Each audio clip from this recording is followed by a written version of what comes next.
Hopefully, by now, you have this up in front of you. What we are looking at, I believe this is our first real workshop of the semester. As I've mentioned in passing several times probably, I have a creative writing background. What that means is I got a bunch of degrees nobody cares about in the professional world. That's what that means, you know. Like, most of you statistically are going to school because your parents made you and or the world made you, right? Like, you're doing it for a job. And like, that's fine. That is fine. It's probably practical. But it sounded like a bummer to me. So I just went to school for like stuff I wanted to learn about, which happened to be a thing that no one cares about anymore. So that's on me. But all that is to say, in creative writing especially, yeah, I wish they would die or something. It would make our lives easier. If they just went, poof, they wouldn't feel anything, they just disappeared, our lives would be better. That's objectively true. All right, where was I? So I do workshop. And what that means is we're going to look at student work on a semi-regular basis. It's always going to be anonymous, okay? So in the event that yours comes up, understand your name will not be on it. And if you're the sort of person that gets bothered by that, which I do understand, okay? As long as you don't announce yourself, no one will know, okay? No one will know. So it's going to be all right. It's actually extra fun. Occasionally a student will like really play it up and they'll totally chime in. Like, I think this, I'm like, it's you. You're doing a thing right now. So you can do that if you want, all right? But the reason I do it is this. I will never, never bring a steaming pile of shit to your attention, okay? I won't. Which is my way of saying we will never just straight dump on somebody when we're looking at their stuff for workshop, okay? Is there gonna be issues? Problem? Yeah. Because nothing is perfect, and this is super rough draft territory. Okay, we're going to talk about that stuff, but I also bring stuff to your attention really for two reasons. One, it's got some stuff going on that I think we need to talk about as a class, because I think a lot of you, or in some cases all of you, are doing this thing, so I want to bring it to your attention. But also, there's always at least one or two areas where I'm like, but this is really good. I want to make sure we're all doing this, or we're all aware of this. Right? So again, if yours comes up, have the little panic attack moment, like, oh shit, and then just go, well, he said it's at least okay, so take that solace, right? The last thing I want to say, because this is our first, I never have a problem with this, but I do want to say it up front. Be respectful of each other, right? Just in general, but when we're looking at somebody's work, you may have a thought, and it may be mean. Or it may sound mean, right? Take that second and go, I shouldn't say it just like that, right? Like, let's be good to each other. Okay. Without further ado, let me struggle with this for a second. I think does it just do that? Is that how it works? Every room is different. Okay. Oh.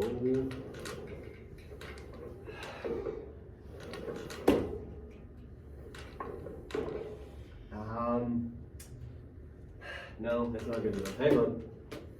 This is fun, right? You guys are enjoying this? Do you pull it? Is it? I hate everything about this. It's worse now. I've made it worse. Oh God. I know you gotta pull it out. That is gonna go up. Yep. All right. Let's do it again. Nope. Nope. We got all this money on this campus. We can't get a goddamn screen though. Can that? I hate my life. You know what I'm gonna do? Do it that way. We'll do it that way. I'll make it bigger. We'll do it that way. God. That's too big. I'm aware. Alright. Hang on.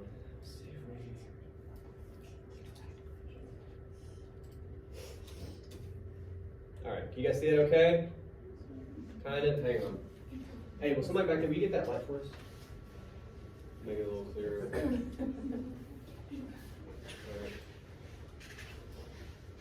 Does that work? Well, no. Does that work? For most of you? Okay. And again, you should have it sort of in front of you as well. So if the board doesn't work for you, which I understand, I don't want to struggle with that for 10 minutes in front of you.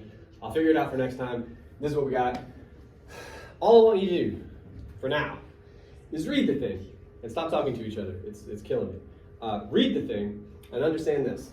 We have a working thesis up here, and we got what I'm going to describe as sort of 2 shots, brief, but 2 shots at working with evidence. Okay? So read it and see what you think, and we're going to talk about it. Go for it.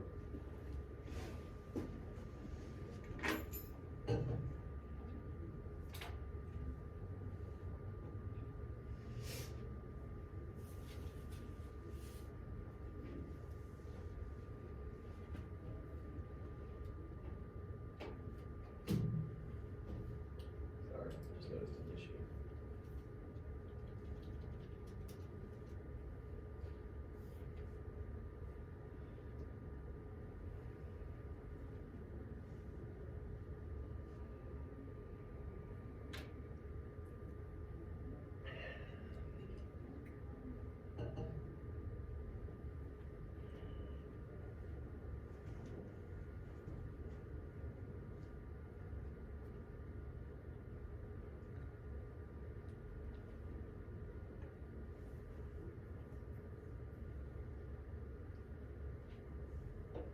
Do you any more time?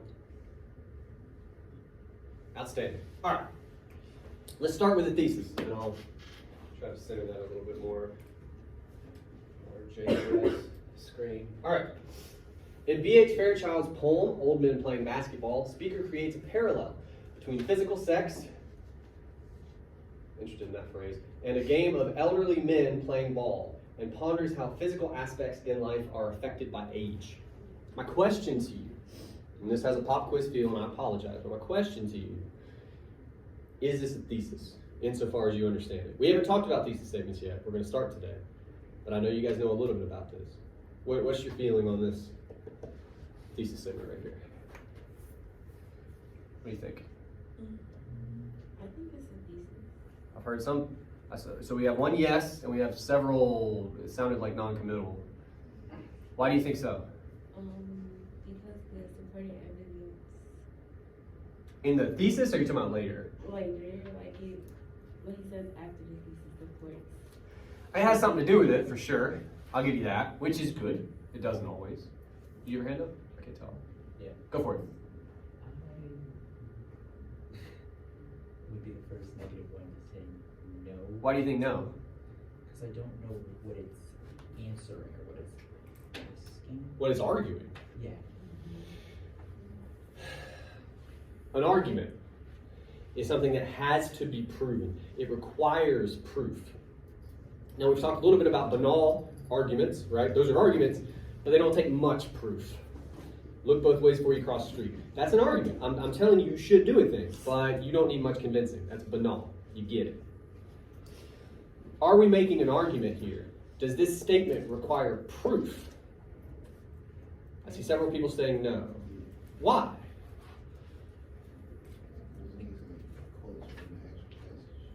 Well, that would be our. I'll say it to you this way. Cut out everything before basketball because that's just they're introducing it, right? The speaker creates a parallel between. I'm going to help us out because that's tripping me up every time. Like, this is not a biology class, but like that. Anyway, the speaker creates a parallel between sex and a game of elderly men playing basketball. True or false? True. And ponders how physical aspects in life are affected by age. True or false? True. True. So this is not an argument. We have a different word for what this is. What is this? This is a what of the poem? No, bro. It rhymes with mummery. Summary. Summary. It's a summary. Now it's really good. And here's the best part.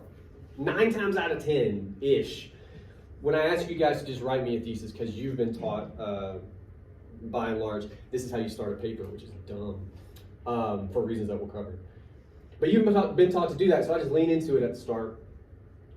You have no idea, most of the time, what you think about the poem, because you haven't written anything. So you're just, But what happens often, I mean, it happens here, we have a summary. That's a bummer, that's not an argument, we gotta fix that. But this is a really focused summary that raises thematic concerns, right? Elements that we could think more about, and probably, if we do that enough, actually come up with an argument, right? Seems to me, to read this, Old Men Playing Basketball, that poem, whatever they want to say about it, has something to do with the speaker's, I would say, preoccupation with sex, right? What it has to do with these old men playing ball, and then what any of that has to do with physical aspects in life and how they're affected by age, right? So this question of physicality and sex, and when it comes to old men in this case, that's like the ballpark that they're in. Now we just got to find the seat where their argument is at. I'm gonna stop that metaphor, by the way. But that's the good news here. Not a thesis. I want to be clear. It's a summary, but it gives us a direction to head in, and that's a huge first step. Okay. All right. So that out of the way, we're gonna focus a little more on these quotations, and there's two of them. We'll take them in turn. The speaker uses specific vocabulary to relate to both sex and basketball, as he mentions, then to grind of bone. I assume they're cutting something out here from the poem. Laboring to give birth to itself. We got our line numbers and everything. His choice of the word grind describes the physical movements of bone while one plays basketball.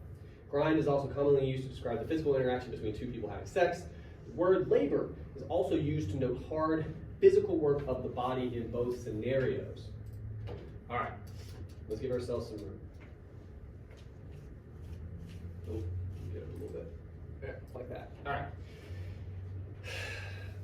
Talk to me about the quotation itself before we get to the analysis, which is everything after the quotation. We got our citation, that's good. I fixed our punctuation here with the ellipsis. If you're going to cut language, you do need an ellipsis, but you also need to note it with brackets. Okay? Talking about the context of this quotation. And we're using our memories here, okay? But how do we arrive in the poem, how do we arrive at this language? Then the grind of bone, I believe they say, and socket, the body laboring to give birth to itself. We don't get any of that, really, here. We mentioned basketball, but we're trying so hard to begin our argument, we haven't really provided context, right? What's the context of this? It's not just basketball. There's something else that's important here. So, I'll put it to you this way. If you guys ever play basketball or a sport of any kind, do you often think about the way your bones are grinding together? Is that how you feel when you're... No, because you're young. It's coming. But you got a while. You got a while. So what's the other piece of information we need to make sure we provide for our context? Talk about the elderly. The old men playing. That's important. That shapes our understanding of this language, right? So we got to make sure we include that. Something as easy as, the speaker.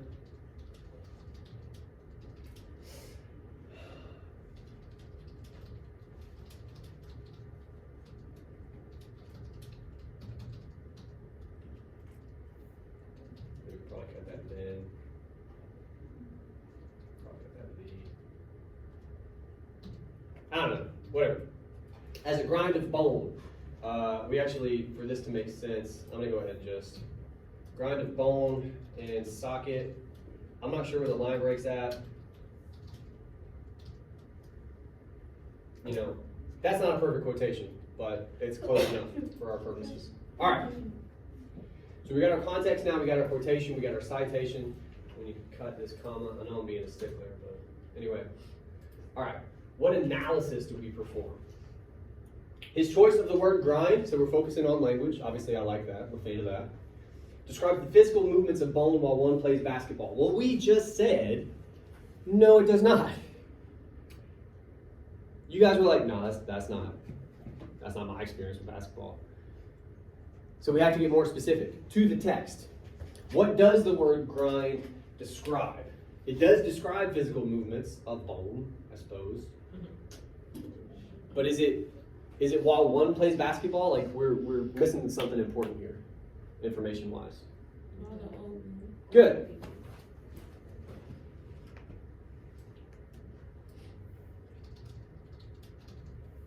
And look, let's go ahead and get more specific again. We already know they're playing basketball. It's in the title. We've mentioned it several times. Let's move past that a little bit. What's this game look like? If we're going to say the grind of bone and socket, they're not just playing basketball. What else is going on out there? They're struggling hard. We could say that.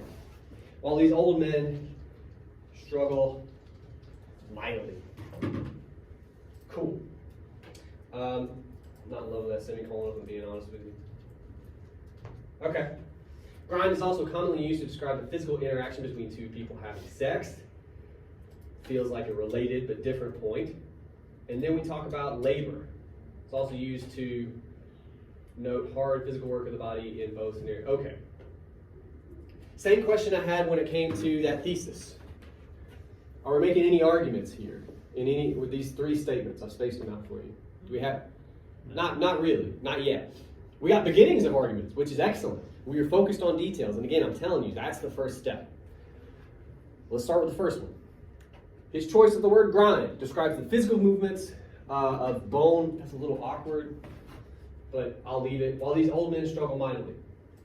So what? The question always, if you want to get to an argument or test to see if you have an argument, is so what? Why does it matter? Why are you bringing it to my attention that these old men are struggling, that we use this word to indicate that? So what? What do you guys think? Does it matter that they're having a hard time? Why? It relates to his summary. To who? His summary. That's whoever wrote It does, but if we can dig more into that, that's going to help us with that. Turn that summary into an argument, right? Jesus Christ, is that the best place for that? Anyway, I was like, I want people to be better at their jobs. You know what I'm saying? I'll just put that there.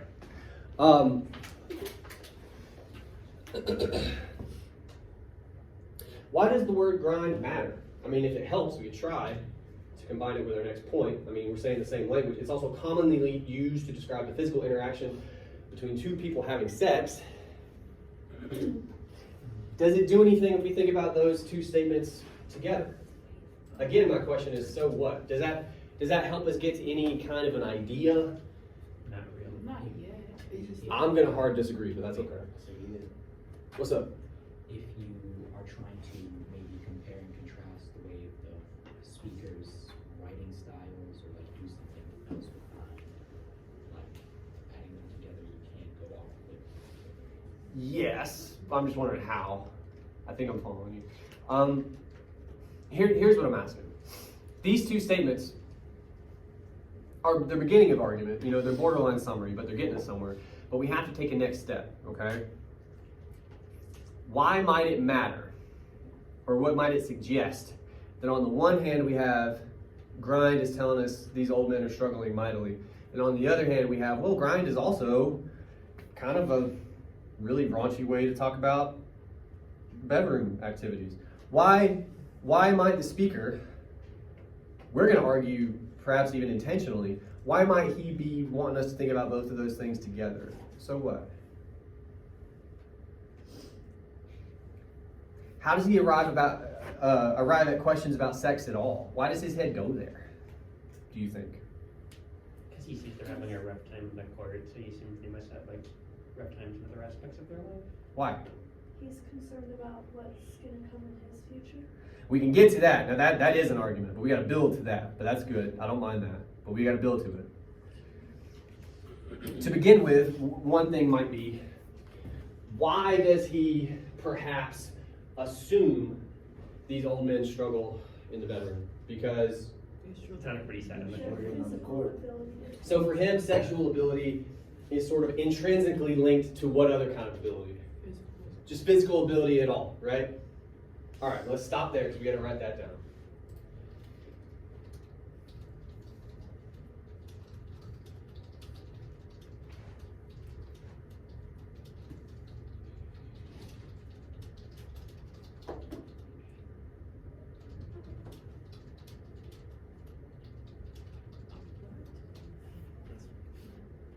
Everybody okay? No.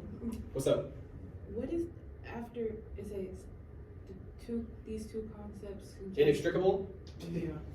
Extricable. If something can be extricated, it can be pulled out or pulled apart. So if it's inextricable, and I mean, we're saying that they're linked. They're hard linked for this speaker. Always ask me, by the way. That's fine.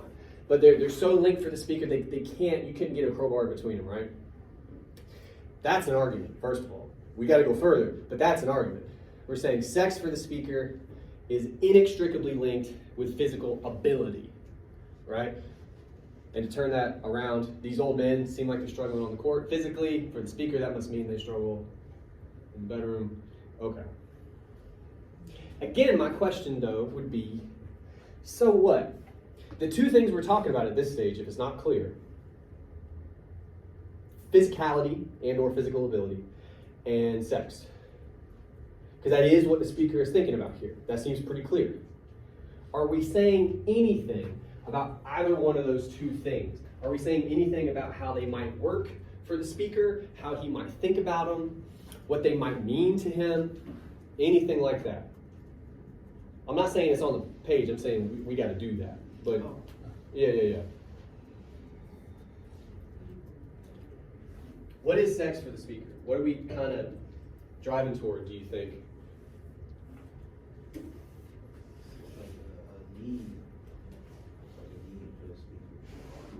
In a way, we need more ammunition before we can define what that might be, but I would be inclined to agree with you. But like, I'll put it to you this way. In what terms, in the paragraph that we're starting to build, does the speaker think about sex? What is it for him in this paragraph, in these lines? I think you could describe it in two ways. A defining factor of like, not on the stretch. I was gonna say manhood, but we're not there. Maybe. Again, hard maybe, but we got to build to that. You guys are giving me like upper tier argument, which is good. Eventually, we do have to get to those, but we're doing smaller stuff right now. Okay. To dwell on that for just a minute, I think we could build to that. How does the speaker define sex here? According to what? We've said it already. Your physical abilities? Yeah. That would suggest sex is what for this guy? What kind of an act? A physical act. One, I don't know if it's fair to say wholly dependent upon physical interaction, but very much so. Let's say that.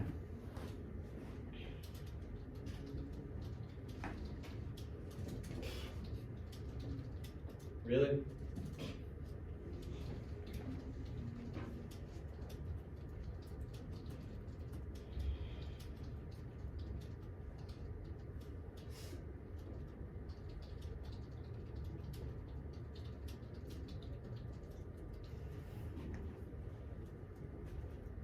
So what? This is an argument, by the way, because there's other ways you can think about sex. I'm not asking you, any of you, by the way, please don't answer. But I'm just saying, there's other ways to think about it. There is.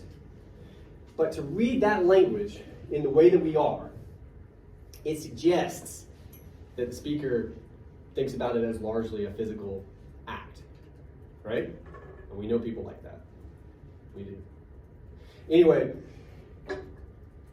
there's one more element, and we can get to labor perhaps, but there's one more element that is available to us here. I just want to see if we can see it. It's okay if we don't. What else could we say sex is to the speaker here? I'll take us all the way back to the quotation. The speaker, I bet Google auto-corrected that because it isn't always helpful. Present tense. The speaker describes these old men on the court, their movements as a grind of bone and socket, the body laboring to give birth to itself. We have focused entirely on grind to this point, and I think for good reason. Don't worry about labor right now. We may or may not even talk about that, okay?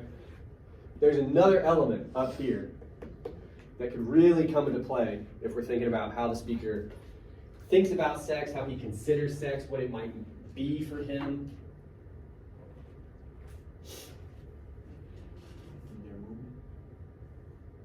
No, good guess. It's tires. No. Is it a game? Why do you say that? How does he arrive at any of these thoughts? They're playing the game. They're playing, it's a sport. It's a sport. One, largely dependent upon physical ability, right?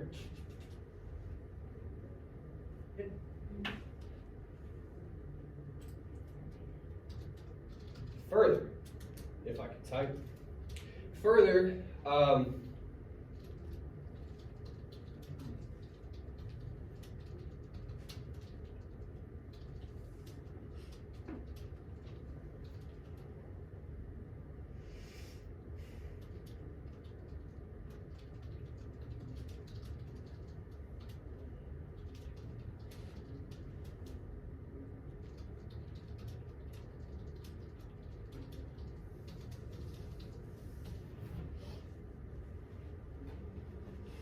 so it's all about, or at least almost all about, physical stuff for the speaker. We said it better up here.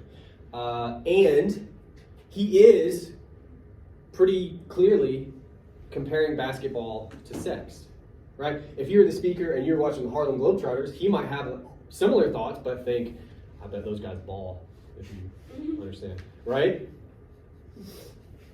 Very different poem. But anyway, what we're talking about to this point is the weirdness of the speaker, because we are in his head, right? And it is strange to be in that guy's head. Now what we can do, because we've built up a little bit of ammunition, right? A little bit of momentum, we can think about some of those upper tier arguments. Why do you think, why could we try to argue the speaker is this way? Why does he have these thoughts? I don't think, for instance, they just arrived in a vacuum, right? Why is this guy the way he is, do you think? You think back on that poem, how we talked about it.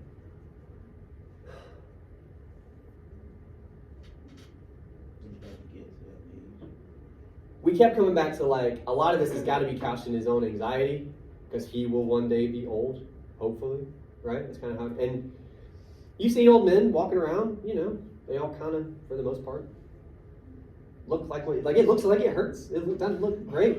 It doesn't. Right? Just getting around doesn't look awesome most of the time. And yeah, maybe he's a little bit worried about that.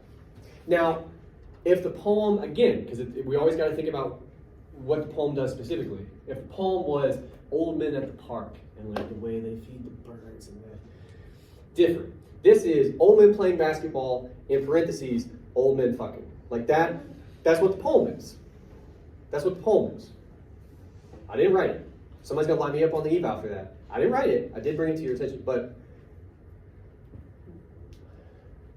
so what's he thinking about? He's worried about perhaps getting old, right? Old as a what? Old as a what? He's going to be an old what? Man. I think it was you. I believe it was you. Although different people have related arguments. What's one, I think, super available argument for the way this guy thinks about sex? Oh yeah, What did you say? I said like it's a defining factor of his manhood. Why do you say that? Like, because I don't think you're the only person with that idea. So let's tease it out some. Why do you feel that way? Because like he judges the old men like physical ability, like looking at them on the court, and assumes that that's their life in all aspects. It kind of sums him up in total. Yeah, like it's just like he kind of like looks down on them. Maybe that's hard. Yeah, like it could be pity. It could be like yeah. Yeah.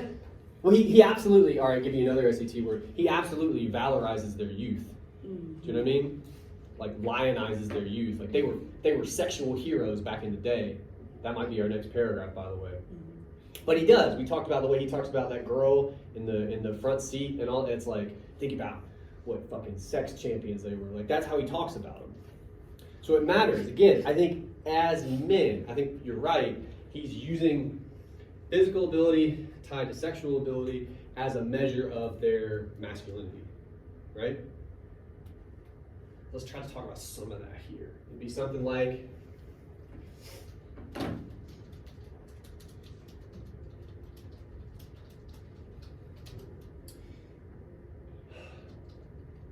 use 3 ofs here. I can't do that, I'm sorry.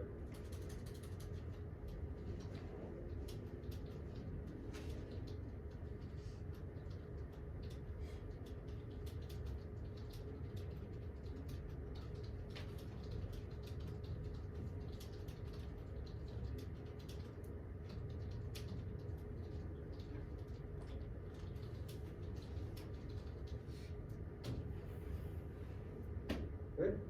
Now we're off and running. Now we can talk more about that upper level argument here. Because I think you could make the case, the way he watches the game, the way he thinks about these men, measures them in those 2 ways that are super connected in his head. One of the most available arguments is, this comes back to masculinity, those stereotypes about what makes a man for this speaker, right? Yeah, I would say so. For time's sake, we're not going to chase that dragon anymore, but suffice to say there's more to say there, okay, about that idea. What I do want to try, very quickly, very briefly, if we could, topic sentences. I feel like some of you, at least, have an idea of what a topic sentence is. Does anybody know what a topic sentence is? Somebody there in the darkness. Stefan, maybe? Was it you? Yeah, you want me to say? Yes, I do, sir. Okay. Like introduces what you're about to talk about. Does. Anything else? Any other way you guys have been taught about this? Huh? You're thinking of introduction, which we're going to talk about here in a minute. All right. The grand reveal. Topic sentence does 2 things. Number 1. What? What did you do? This? Yeah. Something's wrong with my hands, man. Don't worry about it. 2. I don't know. 2. I think because I do this to freak out my kids a lot. I do. When my 4-year-old is pissed off, I go, because I'm not right. Anyway, the point. 2 things. Main idea of your body paragraph and an argument, which is to say you should be making an argument anyway, right? And that should be your main idea. So what we've arrived at here, and again, we could go further into this, and we should. We just don't have time right now. We want to try to frame that as a single sentence, and we want to put that at the top of our paragraph, okay? And it's something to do with, I'll put it to you this way. We've started to argue based on, I've forgotten your name already. Gabby, I'm sorry. I will get there. I only see you guys twice a week, and man, I got a life outside of that, you know what I'm saying? It's hard. I will get there. I'll probably remember now, because I feel embarrassed, so I'll remember it now.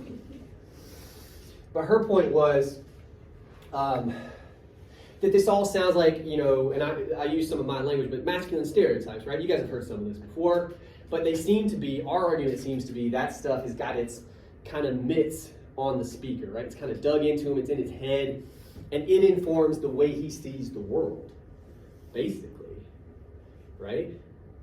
So there's a couple directions we could head.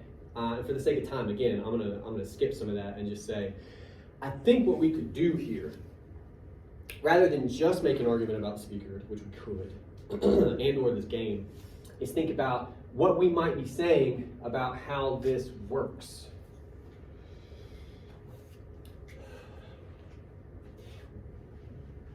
Like I said a moment ago, these masculine stereotypes, I think we could begin to argue, shape the perspective of this speaker, right? I think I just said something important. They shape his worldview. And nobody disagreed with me, so I took that as tacit agreement. How do you guys think that goes? Like, if I could frame it as a question, how do you think masculine stereotypes, very old school masculine stereotypes, by the way, but how do you think maybe they've shaped the speaker, shaped the way he sees the world, he thinks about it, he takes in information? Yes? Well, typically men are supposed to be like strong, so he thinks that they're supposed to be strong, but how can they be strong if they can't be physical? So one continuation of our argument might be that these guys are lesser men. For sure. We can include that. That might help us a little bit.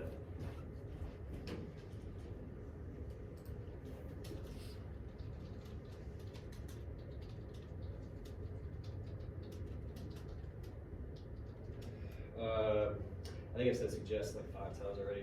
These 2 items, of course,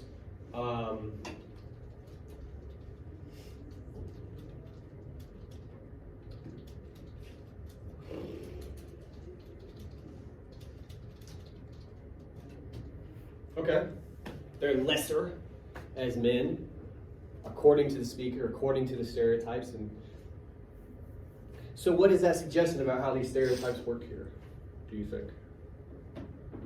What do they depend upon, or what might they do to people, or again, how do they work in this case? I think he's like curious on how like their relationships like stay together without sex. I mean, I think given what we know and what we've said about the speaker, I think he assumes they don't have much of one if there's no sex. Because think about the other line, I wonder if they still make love, line break, to their wives. That relationship is secondary. That emotional one anyway. Because we're all on this like physical tip, like that's kind of what we're talking about. I'll put it this way. It's something to do with, and again, we're at the point we can say several things about masculinity, right? We're going to make an argument about it.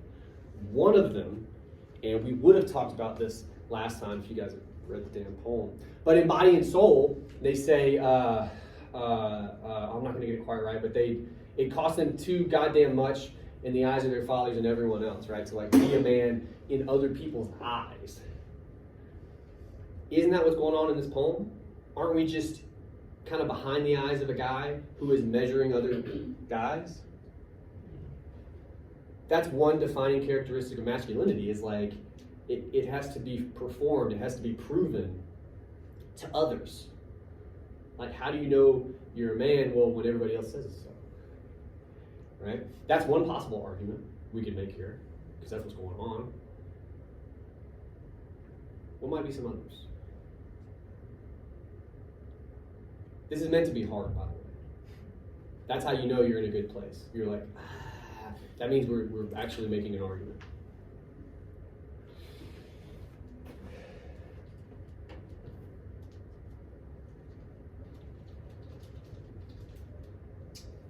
Well, now I don't know if I want to say describes.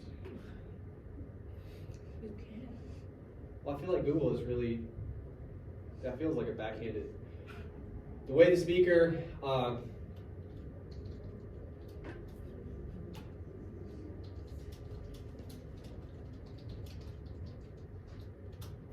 right, all I've done to this point, to be clear, this is going to be our topic series. I'm going to scroll down first. You get it. This happens in the poem. Same thing we talked about in our thesis, right? If you stopped there and kind of found a way to end that sentence, that's not an argument, because he does do that. Anybody reading this poem, if you brought that to their attention, they go, yeah, that happens. So it's not an argument yet. But this is foundational to our argument in the paragraph, right? We focus on this when it comes to making our argument. So I start there, right? But now I got to figure out what I'm going to say about it. So the fact that he does that means what? The way the speaker connects sexual and physical ability, not only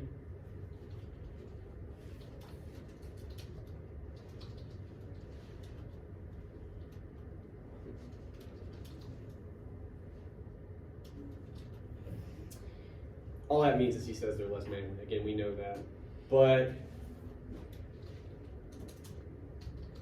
indicates,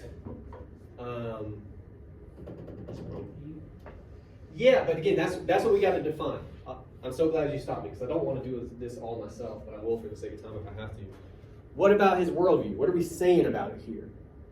His perspective on what it indicates to be a man. Yes, but what are we saying about how that works here? Because it can be several things.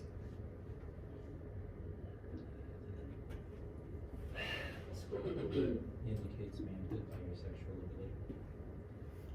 ability. That's a different argument, but I feel we got to tease it out a little bit. But like, sexual ability for the speaker comes back to physical ability. Like they're kind of one and the same to him, right? And if he does use those to sort of denigrate the masculinity of these old men, then yeah, I guess that says physicality is like a cornerstone of masculinity. Therefore, as you age out of physicality, you also age out of masculinity. Is that fair? I'm gonna figure out how to say that.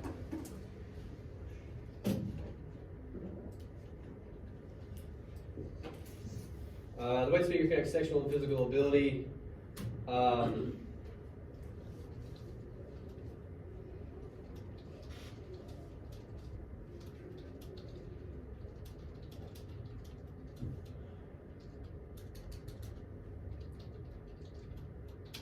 right, what did I just say? I was coming off of your idea. You age out of like. You age out of it. So you can't help it. It just happens. So your next session is masculinity.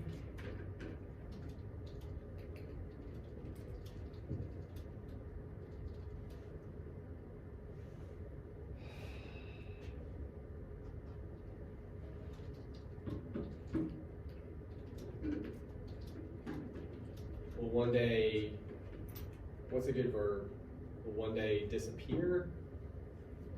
Fade. Fade is better.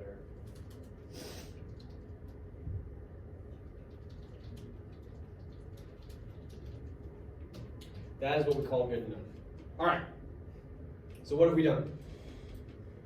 We have a topic sentence. Is it the best thing I've ever written? No. Can I live with it? Is it an argument? Yes.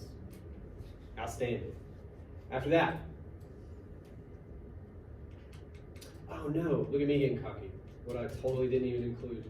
Ah. Yeah, we need that guy. So there's our quotation and the context, right, with our citation. We didn't even end up talking about this.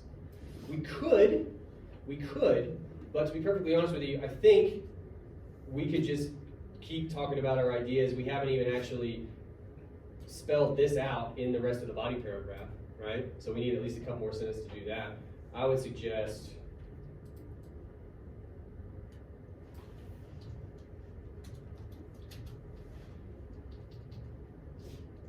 that. And you give us a couple more sentences to get us to this idea. That's a body paragraph. That's how they all work. That's how they all work. Okay? And we've been talking about poems this way this entire time. Start with evidence. You may have some ideas, and I'm telling you, this student has some ideas in their thesis. It's not perfectly clear what it is they want to talk about because you can't know because you haven't written the paper yet. But that's a start. They want to talk about physicality, these old men playing ball, and whatever it has to do with the speaker, his worldview, his perspective, whatever. Okay. They gave us a really good quotation. And they started this work, by the way. All that stuff focusing on grind, what it means, that was them. All we did was we expanded upon it. We dug into it more. It got us to an argument. And then we got to an even sort of, again, upper level argument here. Now the only thing that would be left to do, which we won't do here because we don't have time. 2 or 3 more sentences, something like that here at the bottom to flesh that out, to get us to this idea. That masculinity is something, the way the speaker thinks about it, is something that just fades. It's something that just goes away. Nothing you can do about it. Type of thing. That's an awesome argument. Okay. Last, will you get the lights for us? Last little bit of time we have. I want to do one more thing.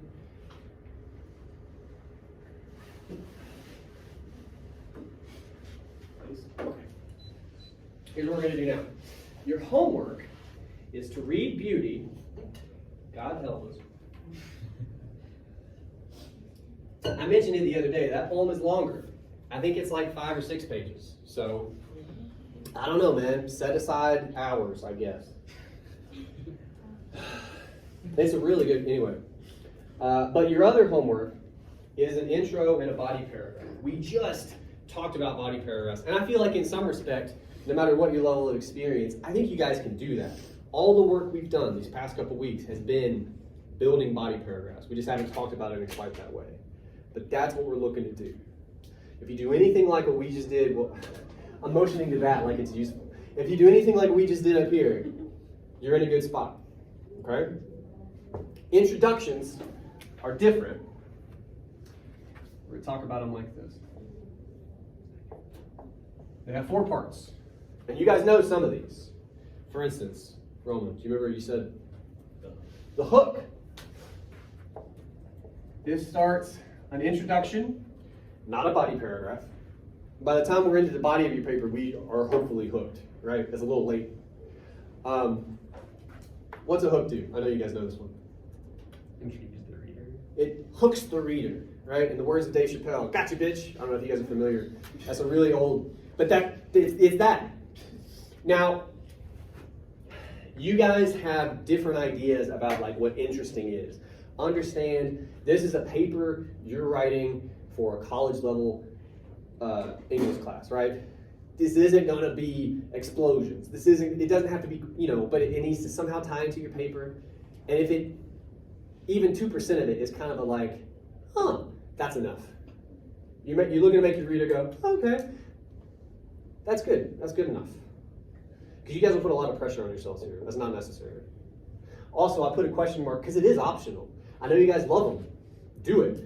But if it's really like just flummoxed you, get rid of it. You don't have to have a hook. It's optional. Right? To dwell on that for one more moment, there are some sort of tried and true mechanisms when it comes to a hook. Do you guys know any of these? Like what kind of stuff can you do when you're trying to hook the reader? Questions. What kind of question? A particular kind. Engaging. Did that man just say engaging? Yeah, engaging. I mean, yeah. Rhetorical question. It'd be a rhetorical one. Does anybody know what a rhetorical question is? Question that you don't want to answer. It doesn't necessitate an answer. My favorite example. If your mother says to you, did I ask for your opinion? What are you supposed to say? Nothing. You don't say anything. Good. But that's not what she said. She just asked for, right? She just asked for your opinion. That's what happened. No, it is not. It's a rhetorical question. She was putting a thought into your brain without actually saying it, right? So she asked the question in such a way it has a different effect. You can ask that kind of a question. A rhetorical question for this poem, something like, do you ever just sit down and watch a couple old men on the basketball court and think to yourself, man, I wonder if they still get down? Well, in the poem, right, like, that could work, maybe. Anyway, what other kinds of hooks? Anybody know? I hate these, but like the quotes. It's tricky to start with a quotation. Yeah. You can do it. It's hard to do right, especially in papers of the length that we're doing. But it's an option. But it's tricky. And actually, a lot of the time, if you guys use a quotation up here, so many times it's a good one, and I'm like, I would love you to save that for the body of your paper. I would love for you to just use that for an argument, right? But yeah. Other ones are an interesting fact, which would be tricky here. 75% of old men who play basketball die on the court. I don't know, like something. That's a hook. That's a hook. I made it up. I don't know. But anyway, an interesting fact, anecdote, which would also be hard here because these papers are kind of short. You get the deal. How's the thesis? Fuck my life. How does an introduction always end? I just said it. Thesis. There you go. All right. Well, I was trying to be cute, and that's what happens. What's a thesis? You guys know this one. Oh goodness. It's an argument that's meant to guide your entire paper, right? Body paragraphs, and ours did, I think as you pointed out, they were already trying to tie into that thesis in some kind of a way. The problem was their thesis wasn't an argument yet. But you want those smaller arguments in the body of your paper to, in some shape or form, tie into your larger argument, which is your thesis. Okay? And we're going to talk about this more in depth next time. But that's how a thesis works. When in doubt, just try to make sure it's an argument, and you're probably doing okay. Yes? Can your thesis be more than one sentence? Thesis statement, not thesis sentence.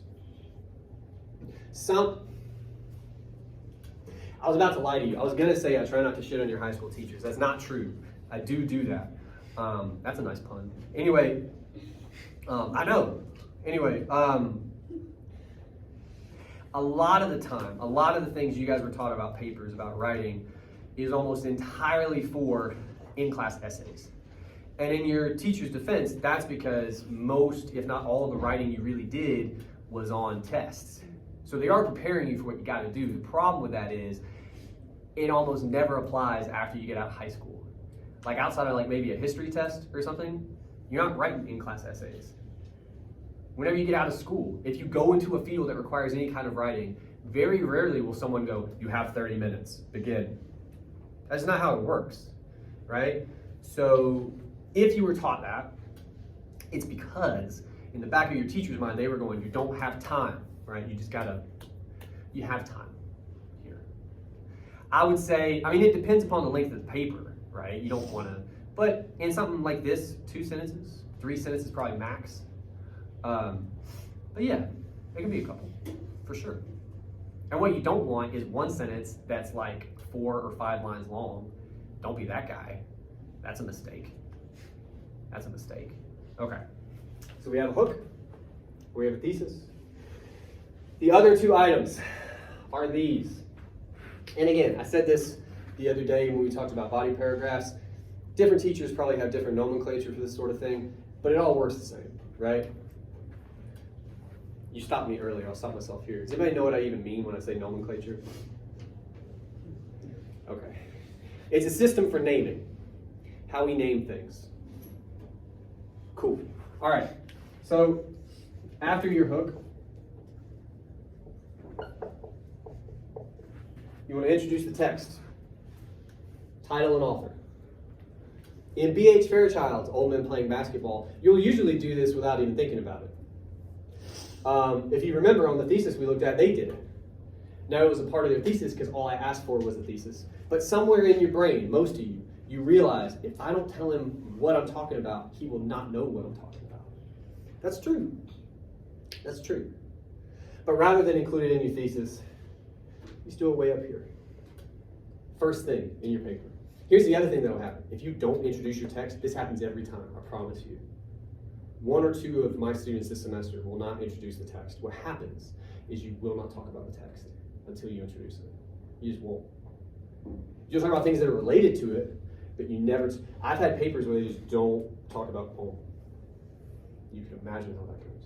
So just introduce the text to begin with. Bring it up from the jump, right?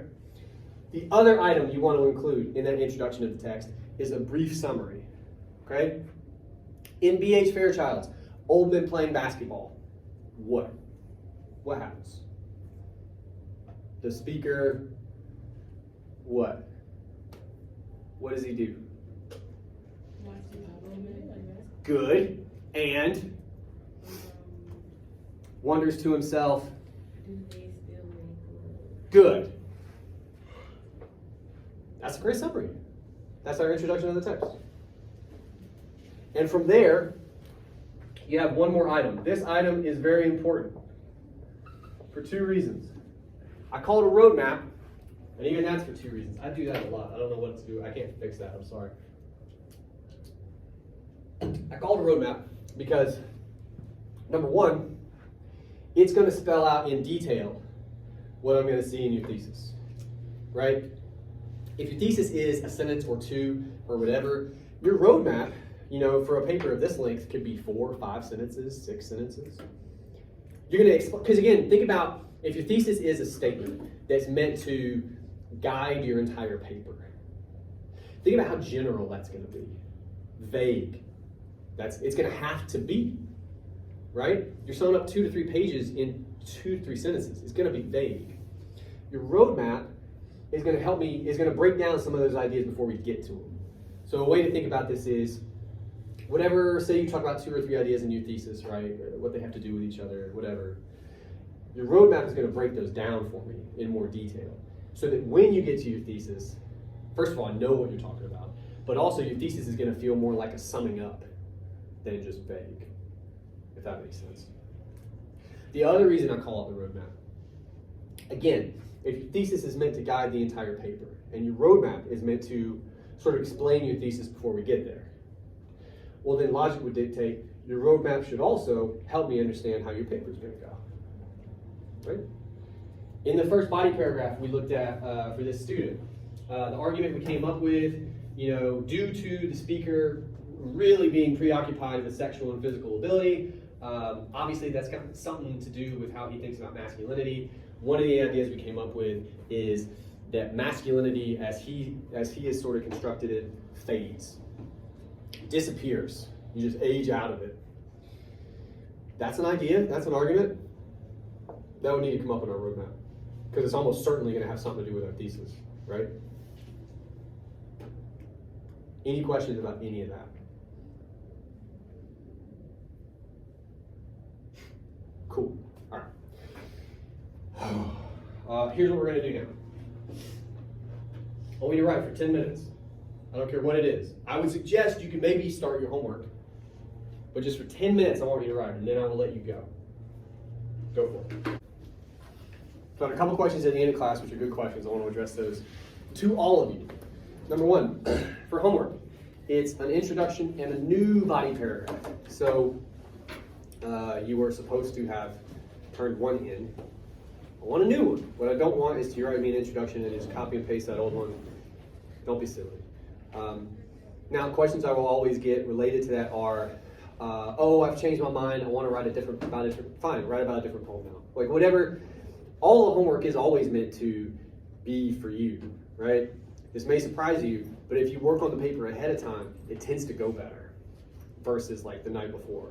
So if you've had a change of heart since the body paragraph, and you're like, actually, I don't want to write about that at all. I want to write this new. Write about the new thing. Write about the new thing. That's fine. Do that. Make the homework work for you.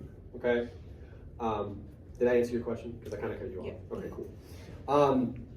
Second thing, I had a question about turning in. I did send you an email this weekend with like no really heads up whatsoever. It's just that's when I was able to get to it. For our rough drafts and our final drafts on our papers, you will turn that in on Turnitin. It's a website, turnitin.com. Some of you may be familiar with it, some of you are not. That's okay. All you got to do, you go to turnitin.com, you set up an account, which is free. So you know how to set up an account. And then the information I gave you, the class ID, which is a string of numbers, and the password, which for this class is man stuff, one word, because I'm a fool. You use those two things to sign up for our class. And once you do that, you'll have access to it. You can turn the rough draft when it's due. You can turn the final draft when it's due. Some people will have issues with turning in. Predominantly, those issues center around, I can't remember quite how it's worded now, but basically, somewhere along the line, I don't know why, someone has set up an account for you on Turnitin. Some class, some teacher, I don't know. I don't know who does that. But if that happens to you and you're like, it says I already have an account, just click forgot password. It'll send a link to your email. You change that password, now it's your account, so it doesn't matter, right? Most of you won't have a problem, but a lot of you that do, it'll be that, okay? Last thing I want to bring to your attention, and then I'll let you go. This is just a reminder that for paper 2, we'll be reading Kurt Vonnegut's Slaughterhouse-Five. I was able to type up the poems. I did not type up a novel for you. So you got to go get that, okay? I don't remember when we're starting it. It's on the syllabus. I use the syllabus too. You should try it.